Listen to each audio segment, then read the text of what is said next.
একটা রাজমিস্ত্রি যুগাল কামাই 15,000। প্রত্যেকটা জিনিসের দাম তো বাড়ছে নাকি বাড়েনি? ইমামের বেতন বাড়ছে নাকি? ইমাম কি না খেয়ে মরে গেছে নাকি? ইমামের চেহারা দেখবেন টক টক। এটা কি? নামাজ এবং কোরআনের বরকত। জোরে বলেন ঠিক কিনা? তাহলে এই মাদ্রাসাটার পক্ষে আপনারা থাকবেন তো ইনশাআল্লাহ? যতদিন জীবিত আছেন ততদিন থাকবেন তো ইনশাআল্লাহ? আমি এখন ওয়াজ শুরু করব, আর ভূমিকা টানতে চাচ্ছি না। মাদ্রাসার পক্ষে কারা থাকবেন এই জান্নাতের বাগানে বসে আল্লাহকে হাতখানা তুলে দেখা?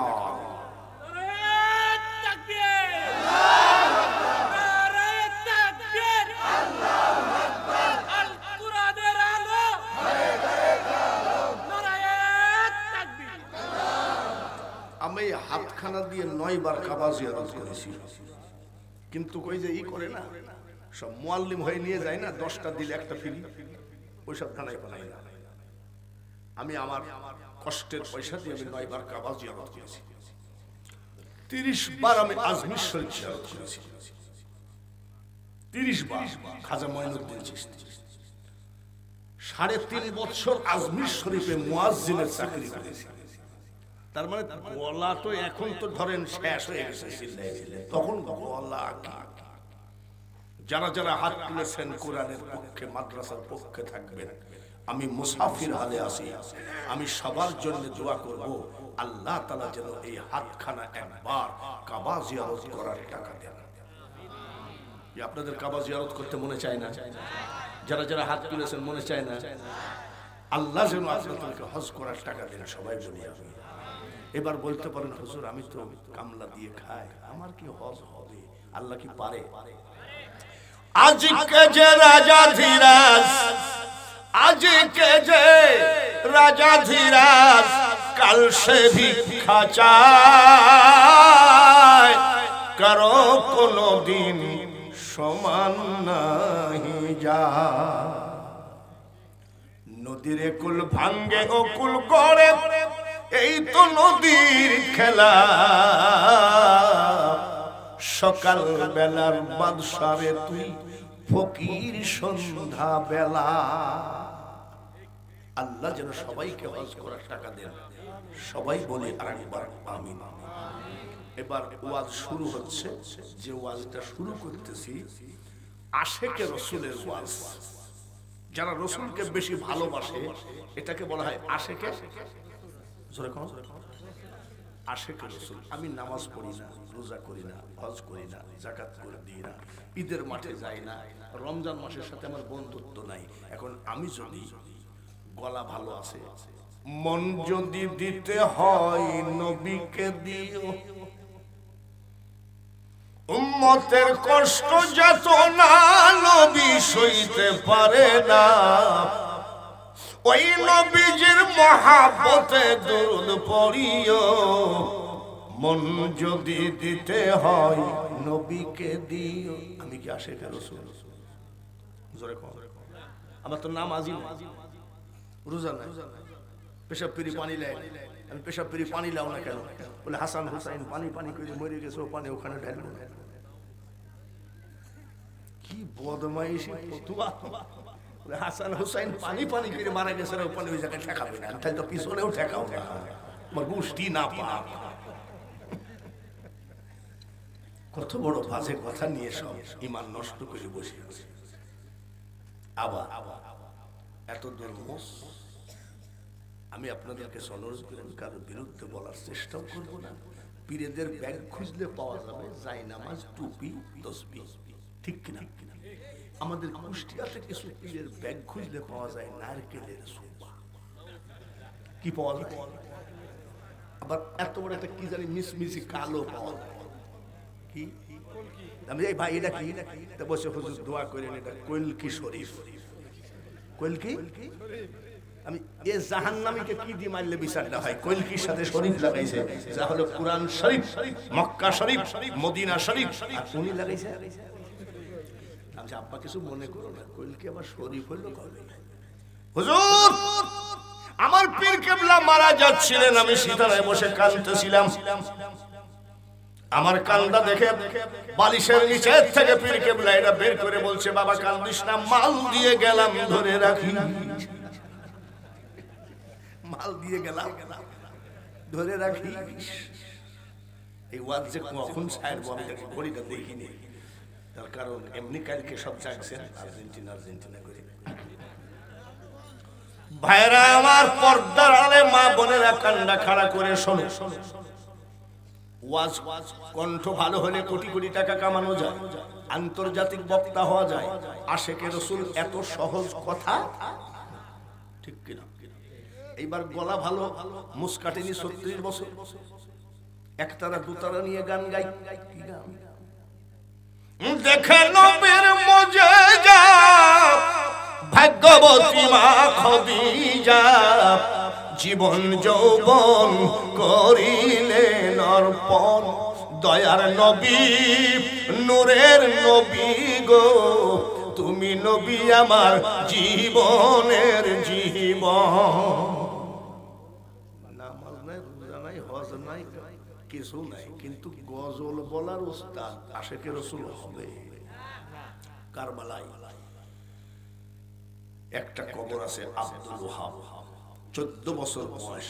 যুবকরা খেয়াল করো, এসব ধান্দা যা কাল কি করেছো আজ কি তওবা করবা, ওই ধান্দা যেন আমরা মুসলমান না করি। কোন ধান্দা করবা? আশেকে রসুল কাকে বলে দেখো। মা ডাক দিয়ে বলছে, আব্বা শোয়া কি? ও তোর আব্বা মারা গেল, আমি তো বিধবা হয়ে গেলাম, তা আমি কখন মারা যাবো? একটা ছেলে বৌমা দেখতে চাই। তো বলছে, মা এটা তোমার ব্যাপার। 14 বছর বয়সের ছেলে বিয়ে দিয়ে বউ নিয়ে আসলো, বাসর ঘরের ভিতরে স্বামী স্ত্রী গল্প করতেছে। এমন সময় কে বা কাহারা রাস্তা দিয়ে বলতে বলতে চায়, 22,000 সৈন্য এজিদ বাহিনী ঘিরাও করে রেখেছে হুসাইনকে, হুসাইনকে জবাই করবে, হুসাইনকে মেরে ফেলবে। এই কথাটা ওই আব্দুল ওহাবের মার কানে গেছে। বাসর ঘরের সাথে যাই করে, মা আপনি শুনতে। বাসর ঘর থেকে ছেলেকে দেখে মার রুমের ভিতরে বসে মা শাড়ির আঁচল দিয়ে চোখের পানি মুছে আর কান্দে বলে, বেটারে আমরা হলাম নবীজির আশে, সুবহানাল্লাহ, আমরা হলাম নবীজির আশে। কে বা কাহারা বলতে বলতে গেল, খাতুনে জান্নাত মা ফাতিমার ছেলে ইমাম হুসাইন নবীজির কলিজার টুকরা নাতিকে নাকি ঘিরাও করে রেখেছে, তাকে নাকি জবাই করে ফেলবে। আব্বারে তোর বাসর ঘর দিয়ে কি হবে, আর তোর মতন ছেলে দিয়ে কি হবে? আমি মার জীবন ধ্বংস করিস না, তুই এখনই কারবালায় যুদ্ধে রওনা দে। এ যুবক, পারবা? বউ বাসর ঘরে ফেলে তুই যুদ্ধে যেতে পারবি? আব্বা তুই আমার কথাটা রাখিস, তুই যা। সঙ্গে সঙ্গে মার কথা মোতাবেক যুদ্ধের পোশাক পরে ফেলেছে। 14 বছরের ছেলে যুদ্ধের পোশাক পরে বাসর ঘরে গিয়ে বোর কাছে বিদায় নিচ্ছে। বাসর ঘরের দরজা খুলে দেখে বিয়ের সমস্ত পোশাক গহনা খুলে একটা সাধারণ কাপড় পরে বউ বসে আছে। আব্দুল ওহাব জিজ্ঞাসা করে, স্ত্রীকে তোমার এই বিধবার পোশাক কেন? বলে, শোনেন, বাসর ঘর থেকে যখন আমার শাশুড়ি মা আপনাকে ডেকে নিয়ে যায়, কি কি বলতেছিল আমি জানলা দিয়ে সব শুনেছি। শোনার সাথে সাথে আমি বিয়ের সমস্ত গহনা খুলে ফেলাইছি, বিয়ের পোশাক খুলে ফেলাইছি। জান বিদায় দিলাম, আল্লাহ যেন আপনাকে ফিরায়ে নিয়ে না আসে। এটা কি দোয়া না বড় দোয়া? কেমন দোয়া? স্বামী মারার দোয়া? বলে কেন? স্বামী গো, কিয়ামতের মাঠে আল্লাহর সামনে যখন আমরা দাঁড়াবো, ব্যাংকের ম্যানেজারের বউ, যাত্রার ম্যানেজারের বউ, সিনেমার নায়কের বউ, বাংলাদেশের বড় একজন সিঙ্গার গায়কের বউ, এই সব বলে না ডেকে আল্লাহ যেন আমাকে ডাক দেয়, আমার শহীদানের স্ত্রী তুমি জান্নাতে যাও। এরা ছিল আশিকের রাসূল। জোরে বলেন ঠিক কি? হযরতে হুযায়ফা রাদিয়াল্লাহু তাআলা আনহু, যুবকরা তোমাদের ওয়াজ আছে আজকে, যুবকদের ওয়াজ হবে, মা বোনেদের ওয়াজ হবে নাকি? মেয়েদের প্যান্ডেল নাই, মা বোনেদের ওয়াজ করলে কি অসুবিধা আছে? অসুবিধা আছে? ও মা বোনেরা খবরদার, একটা হাদিস তোমার মেয়েকে ছেলেকে তুলে দাও, এই হাবাইতি জিনিস তোমার ছেলেকে দিও না, বরবাদ হয়ে যাবে। এতে খুব উপকার আছে। পৃথিবীর যে কোনো খবর সেকেন্ডে পকেটের মধ্যে থেকে বের করলে দেখা যায় উপকার আছে কি নাই। কিন্তু যুবকদের জন্য এত বড় ক্ষতিকর, প্রত্যেকটা যুবকের মা এবং বাবা আমার থেকেও বেশি বসে। আমি বসে আছি মাসাসিরা, আপনারা আপনাদের ওয়াজ আছে, বর্ষাকাল আমি বসে আছি, ওয়াজ নাই, স্বামী স্ত্রী দুজনে শিখায়, ও আব্বা বাঁচাও, কোন যাইতে চাওয়া যাও, কে তুমি হুজুর বাঁচাও, একবার কয় আব্বা, একবার কয় হুজুর। বুঝে নিতে হয় যে আমরা যখন কোনো কেসে পড়ি তখন উকিলকেও আব্বা ডাকি, আব্বা একটু বাঁচাইও আব্বা নাকি? ব্রেন ঠিক নাই, কি হয়েছে? বলে হুজুর আল্লাহ আমার কোন ছেলে সন্তান দেয় নাই, একটা মাত্র মেয়ে, আমার স্বামী ঝালাইয়ের কাজ করে, রড ঝালাই, ঝালাই মিস্ত্রি, একটা মাত্র মেয়ে, আমার মেয়েটা কলেজে গেল, কলেজে যাওয়ার সময় বলল আব্বা আম্মা একটা টাচ মোবাইল ছাড়া কলেজে লেখাপড়া করা যায় না। আমরা তো মূর্খ মানুষ, অত কিছু বুঝি না, একটা মাত্র মেয়ে, ছেলে তো আর নাই, মেয়ে তো আর নাই, দিলাম টাচ মোবাইল। এইবার বললো ওগো মা আব্বাকে বলো ফেসবুক খুলে দিলাম ফেসবুক খুলে।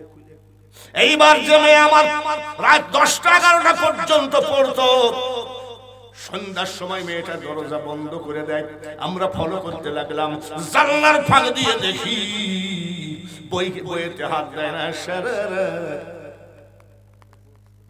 কি করে গোতাগতি করে। হঠাৎ করে দেখলাম মেয়েটার মুখটা বেজা, খাওয়া দাওয়াও কমে যাচ্ছে। তাহলে মা তোমার কি হয়েছে? তুমি আমার একটা মাত্র মেয়ে, ফেসবুক লাইন খুলে দিলাম, মোবাইল কিনে দিলাম, দামি মোবাইল, কি হয়েছে? মা ফেসবুকে সিলেটে একটা ছেলের সাথে আমার লাইন, ফেসবুক যেমন ভালো আবার খারাপ খারাপ। তুই কি বললি? বলে ফেসবুকে একটা ছেলের সাথে আমি লাইন করেছি, বাড়ি সিলেটে। তখন কি বলতেছিস? বলে আমি তার সাথে ডেলি মেসেঞ্জারে কথা হয়, ভিডিও কলে কথা হয়। ও মা আমি তোমাকে একটা কথা বলছি, ওই ছেলের সাথে যদি বিয়ে না দাও তো আমি 10 দিনের মধ্যে বিষ খাবো।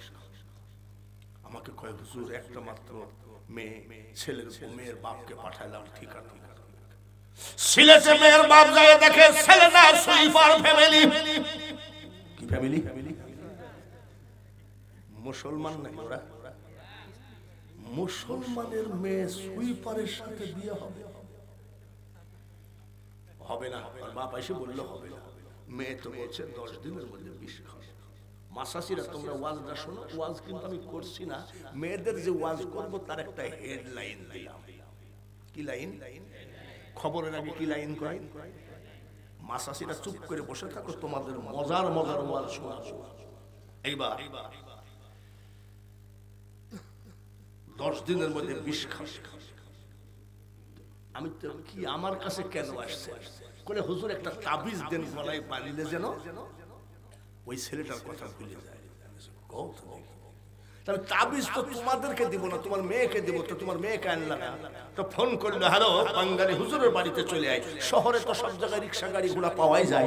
আসলো, মাল তো ধরেন এক টুক লম্বা, কথা বলছেন, 6 মাস নখই কাটেনি।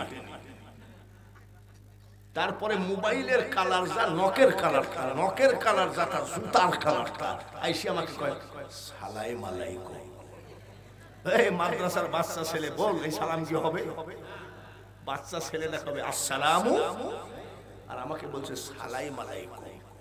তাহলে হ্যাঁ হ্যাঁ বুঝতে পারিছি, বল তোর নাম কি? বলছে আমার নাম টুম্পা।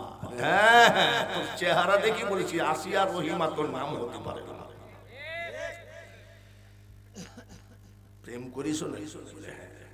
তো তুমি মুসলমানের মেয়ে মেথরের ছেলের সাথে প্রেম করিস?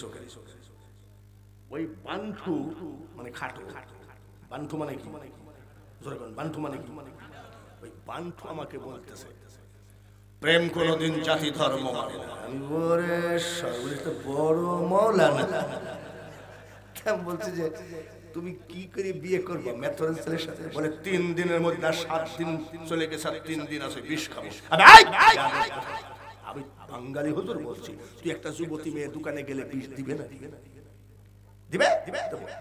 তো সেই দেখেন দেশ আমি এ মাল আবার কোমরে করে বিষ বাইন্দেই নিয়ে বেড়াইছে।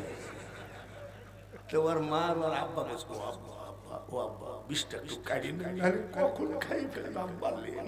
আমি এই বিষ বাইর কর দিবে না।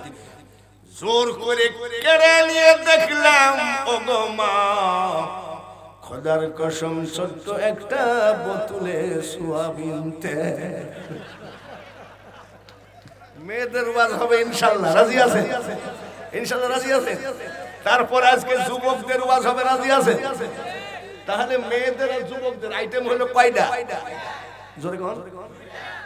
যুবকদের ওয়াজ হবে। যুবকরা এই যে তালাশ একটা মাজার আছে না, শাহ শরীফ জেন্দার, শাহজাদপুর শাহ মকদুম। আমি কোন প্রকারে আল্লাহ ওলির বদনাম করতে চাই না। আমি খাঁটি ওলি পাইলে তার জুতা পরিষ্কার করে দিতে আমি বাঙালি হুজুর রাজি আছি। আমি ওলির বদনাম করছি না। আপনার যুবক ছেলেরা নসিমন ভর্তি করি, করিমন ভর্তি করি, ওরসে যায় না? যাও, যাই জিয়ারত করো, দোয়া করো, ফায়দা আছে। কিন্তু ওরা যাওয়ার সময় চোখ সাদা আর যুবকরা আসার সময় চোখ লাল।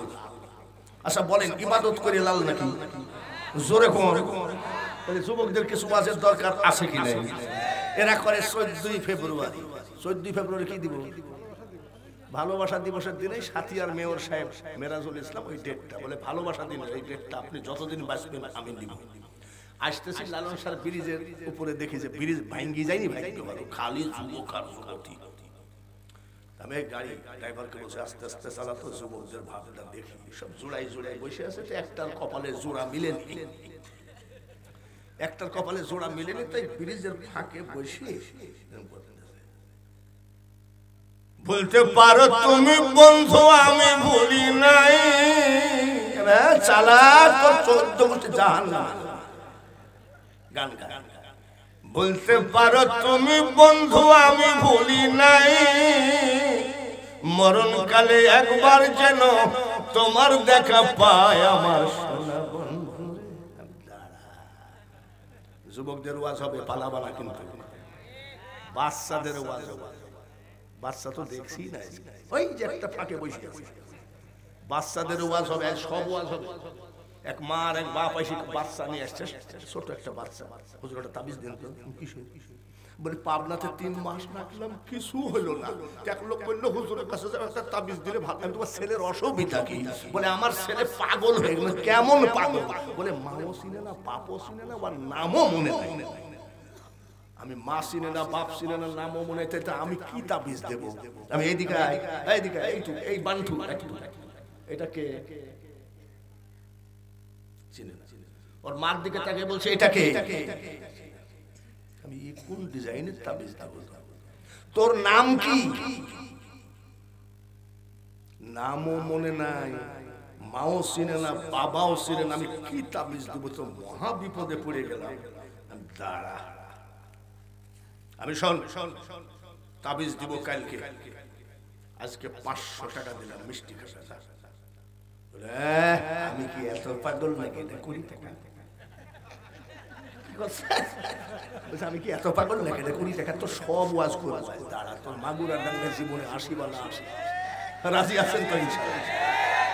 যেদিন তোমার ডাক পড়িবে ওই কবর মাঝে শুইতে, আর জোগাড় কিছু করছো বন্ধু তার মাঝে বিষাইতে। গোরস্থান কুন্ডা এমন আজাব দিবে রে ভাই ওই কবরের ওই মাটিতে, আর গলা ফেটে পড়বে রক্ত চিৎকারের ওই চোটেতে। রাজশাহী কাজলা বলে একটা জায়গায় বিশাল একটা গোরস্থান, গোরস্থানের সাথে রেল লাইন। আমি ড্রাইভারকে বললাম গাড়িটা রাখ, আমি একটু কবর জিয়ারত করে আসি। হাজার হাজার কবরের মধ্যে একটা উঁচু কবর, ওই জায়গায় আমি দাঁড়াইছি। আসসালামু আলাইকুম ইয়া আহলাল কুবুর, আউযু বিল্লাহি মিনাশ শাইতানির রাজিম, বিসমিল্লাহির রহমানির রহিম, আলহামদুলিল্লাহ। জিয়ারত করতেছি, সাইডে যাই দেখি রাজশাহী ভার্সিটির এক যুবক আর এক যুবতী গোরস্থানের ভিতরে বসে কবরের উপরে হাত দিয়ে দুই হারাম করার হারাম করি ডাক দিয়ে বলতেছে জীবনে তালাক দিবে না তো? আমি গোরস্থানে এসেছি তোর প্রেমের ওয়াদা করছি। গোরস্থানের ভিতরে ফেন্সিডিলের বোতল পাওয়া যায়, গোরস্থানের ভিতরে গাঁজার কয়েলকি পাওয়া যায়। ও যুবকরা তোমরা ভালো করে শোনো, আজকে এমন একটা বক্তা এনেছো যে বক্তা কোন রাজনীতির পক্ষে বিপক্ষে বলে না, কিন্তু এই বক্তা কাউকে ছাড়েও না। খুব ভালো করে শোনো যুবকরা, এখন আগে আস্তে আস্তে যুবকদের ওয়াজ আমি ধরি নাই, মা বোনদের ওয়াজ ধরি নাই, খাঁটি পীর ভণ্ড পীরের ওয়াজ ধরি নাই। আমি বাচ্চাদের ওয়াজ করব, যুবকদের ওয়াজ করব। এ ভাইরা, হযরত হুযায়ফা রাদিয়াল্লাহু তাআলা আনহু কেমন আশিকে রাসূল ছিলেন। একটা বললাম এই আব্দুল ওহাবের স্ত্রী নিশ্চয় জ্ঞানী বসে ইশারায় মূর্খ সাপল দিয়ে চোখের মনি ফাটায় দিলেও হুযায়ফা রাদিয়াল্লাহু তাআলা আনহু মদিনার একটা গলির ভিতরে কোন এক জায়গায় বিয়ে হবে।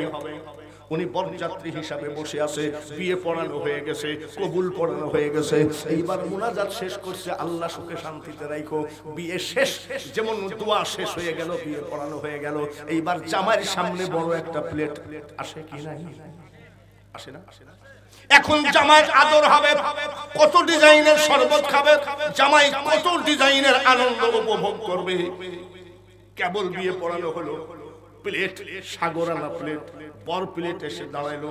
এমন সময় একটা পিয়ন হুযায়ফার হাতের ভিতরে চিঠি একখান ঢুকায় দিল। হুযায়ফা চিঠিখানা তুলে দেখে পৃথিবীর কোন মানুষের চিঠি নয়, আমার আপনার নবী মুহাম্মদুর রাসূলুল্লাহ সাল্লাল্লাহু আলাইহি সাল্লাম চিঠি লিখেছে। হুযায়ফা রে, আমি আখিরি পয়গম্বর বলছি, তুমি যেখানে যেই অবস্থায় থাকো, পত্র পাওয়া মাত্র আমার সঙ্গে দেখা করো। ইতি নবী মুহাম্মদুর রাসূলুল্লাহ। গান গায়ে আসে গেছে আর আমার মতন ওয়াজ করে আসে গেছে, মাল না দিলে ওয়াজ শেষ। ওইখান থেকে যাই বলবো যে আল্লাহ আকমল চেয়ারম্যান যেন আমাকে যে ফাঁকি দিয়েছে ওয়াকেও তুমি দেখো, সব পিরিত শেষ। আশেকে রাসূল কাকে বলে দেখে নাও। এই চিঠিটা যদি আমার কাছে আসতো, আমি বলতাম এটা নবীওয়ালা নবীর চাদর। কেবল বিয়ে হয়ে গেল, বাসর ঘর আছে, কত ডিজাইনের আনন্দ উপভোগ আছে, আর চিঠি দিয়েছে না। হুযায়ফা রাদিয়াল্লাহু তাআলা আনহু চিঠিখানা চুমা দিলেন। সুবহানাল্লাহ বলেন। ভক্তি আছে কি নাই? চোখে ঠেকালেন, বুকে ঠেকালেন, আদবের সাথে একটা মানুষকে কোনো কথা বলে নাই। সঙ্গে সঙ্গে ঘোড়া রেডি ছিল, ঘোড়াতে চড়ে নবী মসজিদের সামনে গিয়ে কয় আসসালামু আলাইকা ইয়া রাসূলুল্লাহ। নবী গো, আমি গোলাম হাজির, কি ব্যাপার? বলে হুযায়ফা শোনো, কালকে হুনাইনের যুদ্ধে যেতে হবে ফজরের নামাজের পরে। 3জন সেনাপতির ভিতরে তোমাকে প্রধান সেনাপতি বানানো হয়েছে। বলছে হুজুর আলহামদুলিল্লাহ, যুদ্ধের সরঞ্জাম তৈরি করো। নবীর কথা মোতাবেক সারা রাত যুদ্ধের সরঞ্জাম তৈরি করতে করতে সারা রাত ঘুমায় নাই। পৃথিবীর শ্রেষ্ঠ মুয়াজ্জিন আযান দিলেন হযরতকে। জোরে কও, আসসালাতু খায়রুম মিনান নাওম,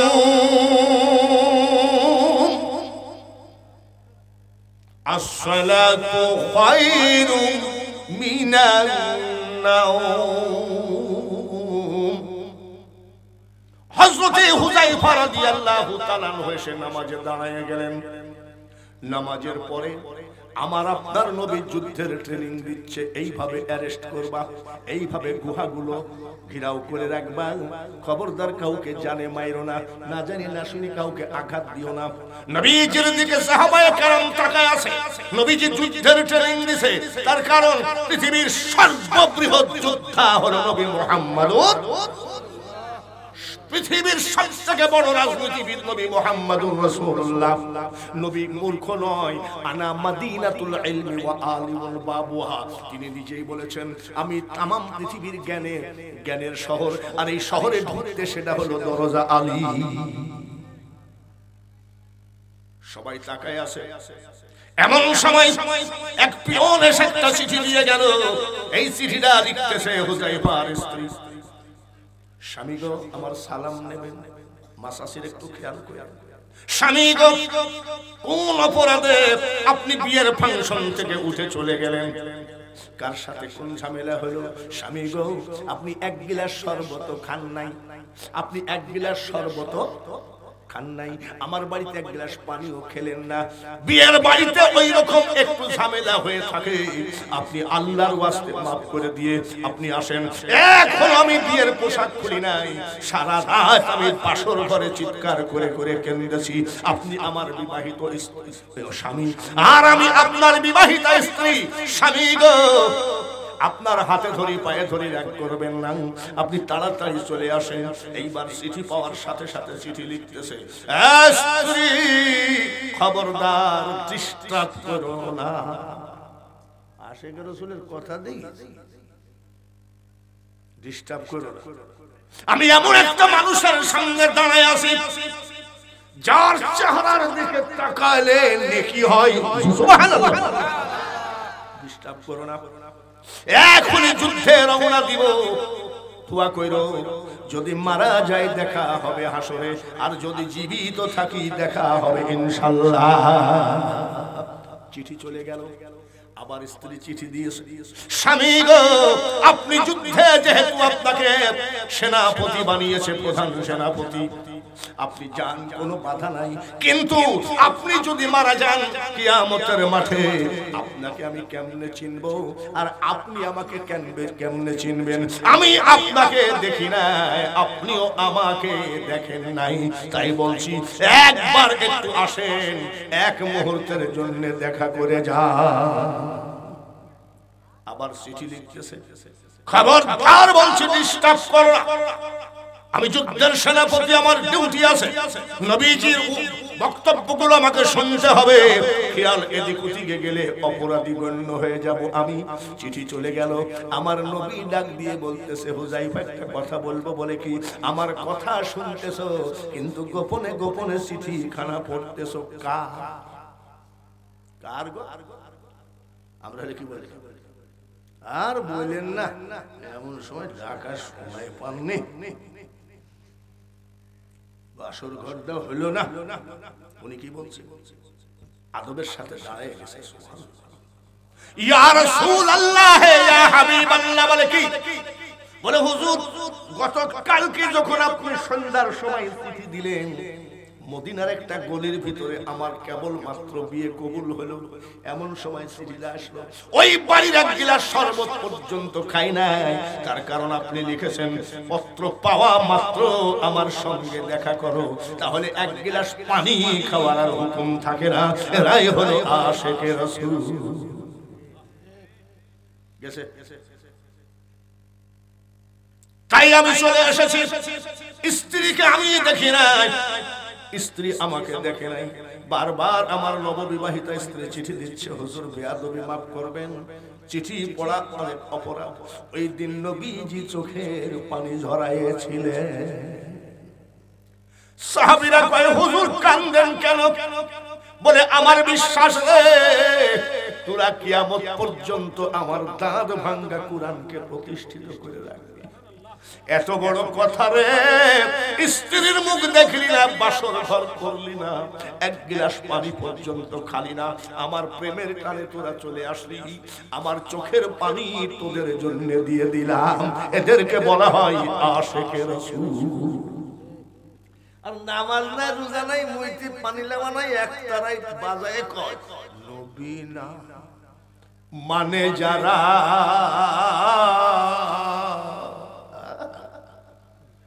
মোহায়েত কাফের তারা এ দুনিয়া। গান গাই যদি আশিকে রাসূল হতি তাহলে সব মিথ্যা হয়ে যাবে। ঠিক আমার নবী ডাক দিয়ে কয়, হুযায়ফা রে, আমি বড় শান্তি পেলাম যে তোমার এত বড় ঈমান। আমি একটা অর্ডার দিলাম, আমার হুকুম দিলাম, আমরা রাস্তায় দাঁড়াচ্ছি, তুমি তাড়াতাড়ি যাও, তোমার স্ত্রীর সঙ্গে একটু দেখা করে আসো, এটা আমি হুকুম দিলাম। সঙ্গে সঙ্গে ঘোড়ায় চলেছে, এক দাপড়ায় ঘোড়া শ্বশুর বাড়ির সামনে গিয়ে বলছে, হুযায়ফার স্ত্রী গো, তোমার স্বামী হাজির, দেখার দরকার হলে তাড়াতাড়ি দেখা করে নাও।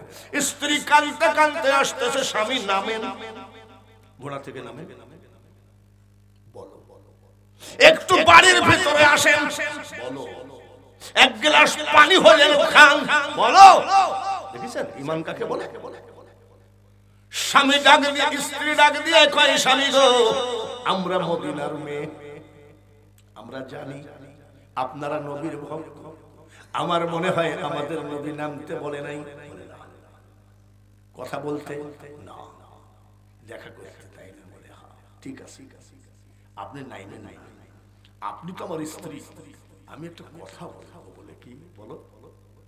ঘোড়ার উপরে চলে আসে, স্ত্রী ডাক দিয়ে কই, স্বামী গো, ও গো স্বামী, আমরা মদিনার মেয়ে, আমরা জানি সাহাবীরা যখন যুদ্ধের পোশাক পরে ফেলে, কেউ যদি মুনাজাত করে আর ওই যুদ্ধের পোশাক পরা সাহাবী যদি একবার বলে আমিন, যত বড়ই কঠিন মুনাজাত, যত বড়ই কঠিন সমস্যা হোক, আল্লাহ তাআলা সঙ্গে সঙ্গে কবুল লেখে। আপনার যুদ্ধের পোশাক পরা আছে, তারপরে আপনি সাধারণ সৈনিক না সেনাপতি, আপনি বাড়ির ভিতরে যাইয়েন না, আমার হাতের কিছু খাইয়েন না, আমার সাথে কথা বলার দরকার নাই, তার কারণ আপনার নেতার অর্ডার নাই। তবে আমি স্ত্রী হিসাবে একটা কথা বলবো, বলে কি, আমি একটু মুনাজাত করব, আপনার ওই যুদ্ধের পোশাক পরা, যুদ্ধের পোশাক নিয়ে একবার আমিন বলবেন। তার মানে আমি মদিনার মেয়ে জানি, যুদ্ধের পোশাক পরা অবস্থায় যদি কেউ বলে আমিন, যত বড় সমস্যা হোক আল্লাহ কয় সমাধান দিয়ে মুনাজাত করো, বলে আমিন বলবেন তো। আশিকে রাসূলকে কাছে ধরে গাজা করো, এইবার ডাক দিয়ে বলে মুনাজাতে আমিন বলবেন, বলে মুনাজাত করো, বলে আমিন বলবেন তো, বলে দেখা যাক যদি বলার মতো পরিবেশ হয় বলবো।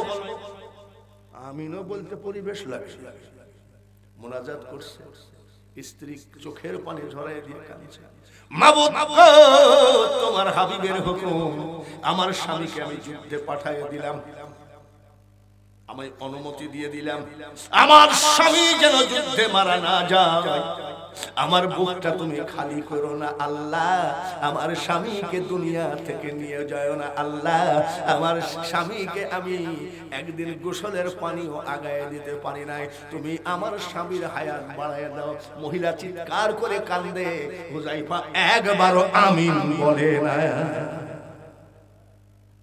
মুনাজাত শেষ করে বলছে একটু আমিন বললেন না। এইবার হুযায়ফা চিৎকার করে ঘোড়ার উপরে বসে কাঁদতেছে, আমিন বলি নাই কেন জানো?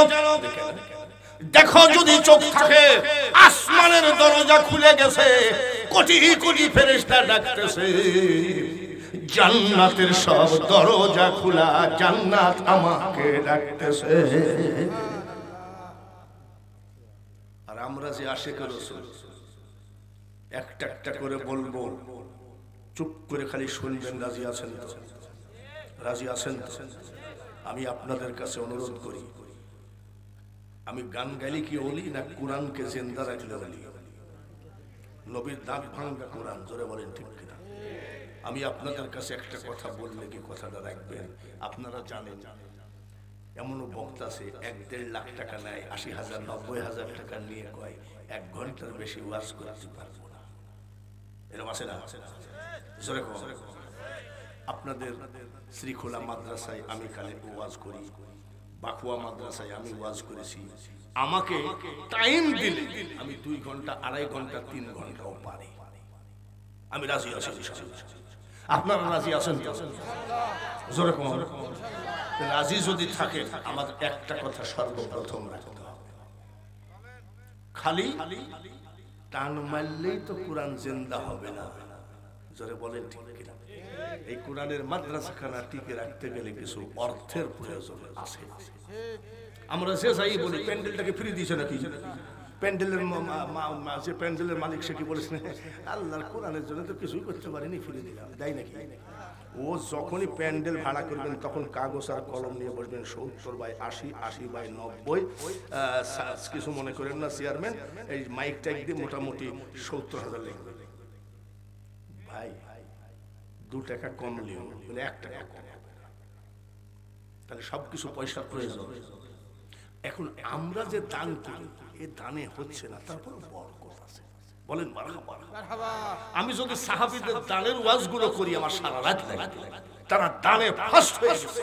আর আমরা মসজিদে একটা দান বাক্স যায়, জুম্মা, আমি তো জীবনে 500 টাকার লোড দেখিনি, খালি দেখবেন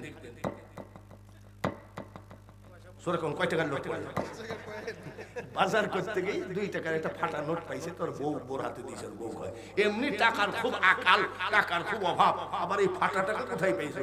বলে আরে চিন্তা করো না, পাঞ্জাবির পকেটে দাও, কাল শো করো। কি করবে? মসজিদের দান বাক্সের মধ্যে চালাই দিবে।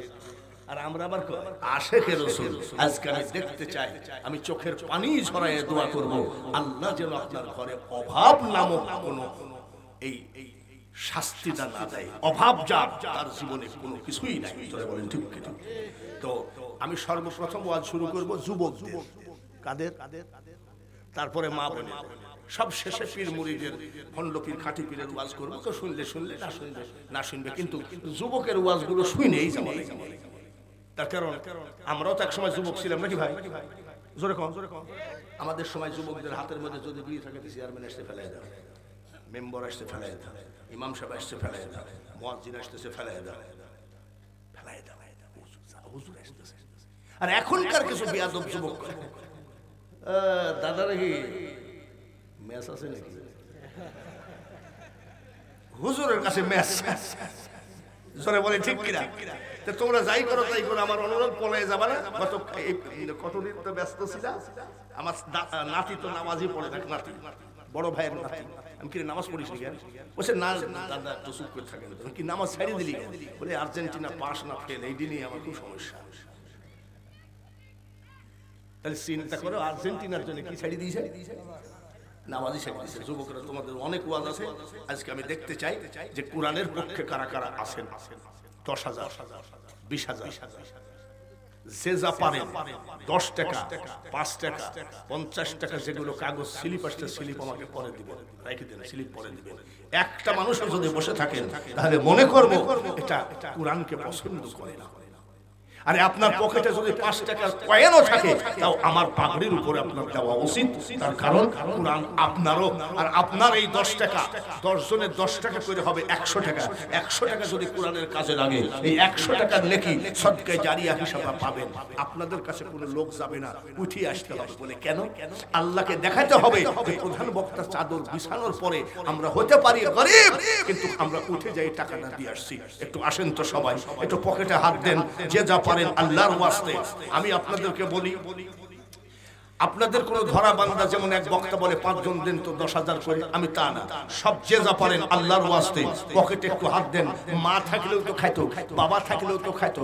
মুখের চামড়া ছিঁড়ে যদি মার পার জুতা বানিয়ে দাও, একবার দুধের ধার পরিশোধ হবে না। এ মাদ্রাসার ছেলেরা, কমিটির ভাইরা, আমার মা বোনেদের কাছে একটা চাদর নিয়ে যাও। মা বোনেরা, তোমার মা নাই, বাবা নাই, এতিম, তোমার স্বামী নাই, তুমি বিধবা। বাবারে, মানুষগুলো যে পকেটে তালা মাইরে বসে আছে, 10 টাকাও কি তোমার জুতে না লাগে? সুদের